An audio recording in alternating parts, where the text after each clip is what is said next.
Hello folks, and welcome to the second developer diary for the public domain The Game. My name is Oliver, and I'd like to thank you all so much for checking out my crazy little project. Especially all of you who have so patiently been following it from the start. I told you that I wasn't going to promise any regularly scheduled updates, and you can probably see why. Honestly, I really did want to make this much earlier, but I also wanted to wait until I felt that I had enough to talk about. Again, I have to apologize for the slow progress of the project, and once more assure you that no one is more frustrated by that than myself. I also want to temper your expectations a bit in that this diary is probably going to be a bit slimmer than the last one. There's not too much new stuff for me to show off yet, but I did want to share some decisions I've made regarding the game's eventual release format. I also wanted to talk about the possibility of expanding the people working on the game beyond just myself. And of course, I promised in the last video to answer some questions in the comments that have been sitting there about 6 months now. So, regarding the eventual release of the game. As I said in the last video, it has become blindingly obvious that this whole project was a stupidly ambitious endeavor for a single person to take on, especially someone like me with so little game dev experience. So in the interest of actually being able to release something at all, I have made the decision to launch the game in parts. In 3 parts, to be exact. Looking at the game as I had outlined it, I was able to split it into 3 distinct acts that, while obviously are all part of the same story, can also mostly stand alone as their own narrative arc. That was very important to me, because I wouldn't want to release something narratively driven that just ends on an unfulfilling cliffhanger. So the individual acts will have definitive beginnings, middles, and ends, but they will also come together to form a larger single narrative when played back to back. The first act is nearing completion, and it is my hope that in the next dev diary, I will finally be able to announce an expected release window. This does not, of course, mean that I will be rushing the release of this first part. Once it's feature complete, that is, able to be played from beginning to end, it will still need a lot of polish to the general gameplay and experience before it'll be ready to be played. Once the first act is finally released, though, its reception will be a big determining factor in how the rest of the game gets made. Obviously, feedback from a general audience will be taken into account, but more than that, I want to use the momentum and revenue from the first act to ramp up development of the rest of the game. If that first act is received well enough and is profitable, I will be able to bring on additional people onto the project to help me finish development of the second and third acts. Basically, the response to the first part will determine whether parts 2 and 3 will become my full-time job or continue to be made in my spare time. But rest assured, no matter what, I do plan on finishing this game. It just might take me even longer than I thought it would. And with that, I think it's finally time to answer some of the questions that were asked in the comments of the first diary. Hopefully the people who asked these questions have stuck around long enough to actually hear them being answered. The first question I want to address is one that I've seen numerous times in a couple of different places. Will the finished game itself be public domain or royalty free? The answer to this is no, it will not. You might see that every element of the game is public domain or royalty free and make the assumption that using these elements invalidates the finished product from having any sort of copyright. Fortunately for me, that is not the case. The use of public domain material does not keep an original work from having copyright so long as that material is used transformatively. That is to say, that the material is only used as a part of the overall work in a way that changes its original meaning or context. The standards for what does or doesn't count as transformative is a bit up for debate, but I don't think you could ever argue that this game isn't a transformative use of material. So the finished game will indeed have its own copyright. Related to that question, I've also seen people ask if the game will be free. As you probably inferred from some of what I've already said, the answer to that is also no. At this time, I can't really say how much it will cost, but don't worry, it won't be much. The price will depend on how much I feel that the finished game is worth in terms of quality and especially length. I think one of my greatest fears is that I'll pour all this time and effort into this and then people will just turn around and blast the whole thing in like 30 to 40 minutes. My goal for this first act is to have it last, on average, at least 3 or 4 hours. But it is largely an adventure game, so it's a bit difficult to accurately judge how long the average person will take to beat it, because how much that depends on how quickly they can solve the puzzles.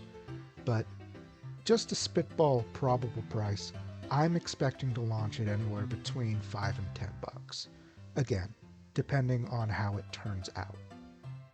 Another really common thing I've been asked is if I plan to add new characters into the story as more and more properties get added to the public domain. Since this project has taken so long to actually get made, we've seen multiple public domain days go by, along with a lot of talk and media attention about, all the biggest names and characters that have become public domain.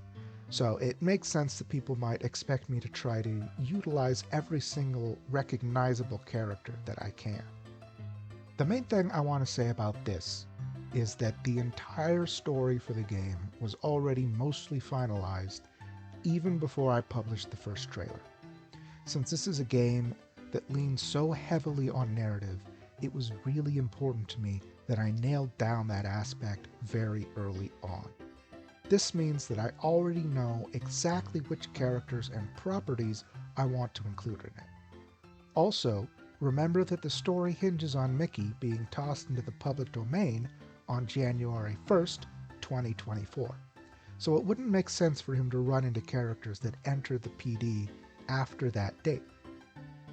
However, as I talked about in length in the last video, there is a lot of misinformation going around about when certain pieces of media are entering the public domain, as well as just a lot of general confusion about exactly how the public domain works as a concept. Actually determining the copyright status of certain materials can be surprisingly difficult. The most reliable method I've resorted to is using the publicly available records from the US Copyright Office published on the internet by the Library of Congress. These don't explicitly say what is or isn't public domain, but for anything published prior to 1978, I can use the lack of a properly filed renewal notice to effectively prove that something's copyright has officially expired.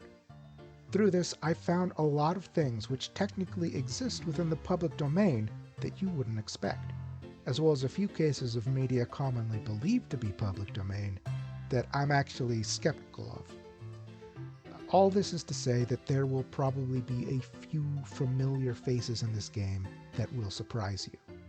At the same time, I don't want to just cram in as many big names as I can. There are a lot of different characters, even some pretty big ones that I could have included in the story that I chose not to. The reason differs depending on the property, but in general, it was more important to me to have a well-constructed and meaningful narrative than it was to shove in as many characters as possible. This is a story about change and growth, both on a personal level as well as on a larger societal scale. I want to demonstrate the way that these characters can be used to communicate new ideas when removed from their original contexts in ways that they wouldn't have been able to before. I didn't want to have big names just jump into frame, say a catchphrase, and then leave. If a character is in the story, I want them to have a reason to be there, and I want to do something interesting with them. Maybe this will backfire on me if it turns out I'm just an incompetent writer, but it's the approach I've chosen to use. With that said, I do still incorporate a lot of material from new public domain entries all the time. The more things I have to pull from, the more opportunities I have to create assets for backgrounds or other objects. It's really funny how you can think of a really ubiquitous object, like a fire extinguisher or an umbrella, that you're sure must have appeared in thousands of cartoons over the years, but when you actually go looking for it, especially for a clear image of it that isn't being covered by a character's hands, it's nowhere to be found. So the more sources I have for things like that, the better. Finally, I want to answer another one of the most common questions I've gotten since announcing this project.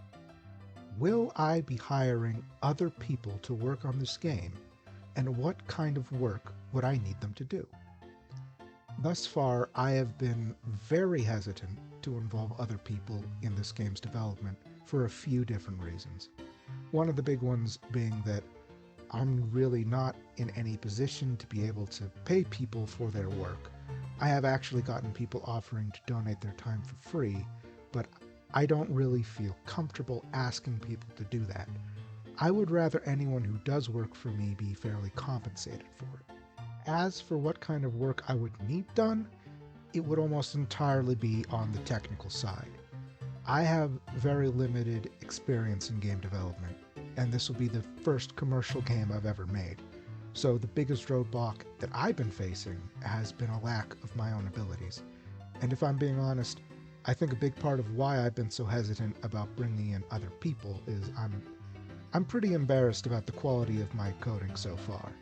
I'm worried that someone who knows what they're doing would take one look at what I've done so far and tell me that the whole thing needs to be done all over again.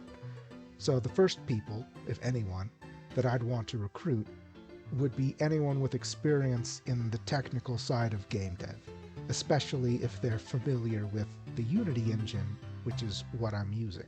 Other than that, the only area where I might need help with is with the music.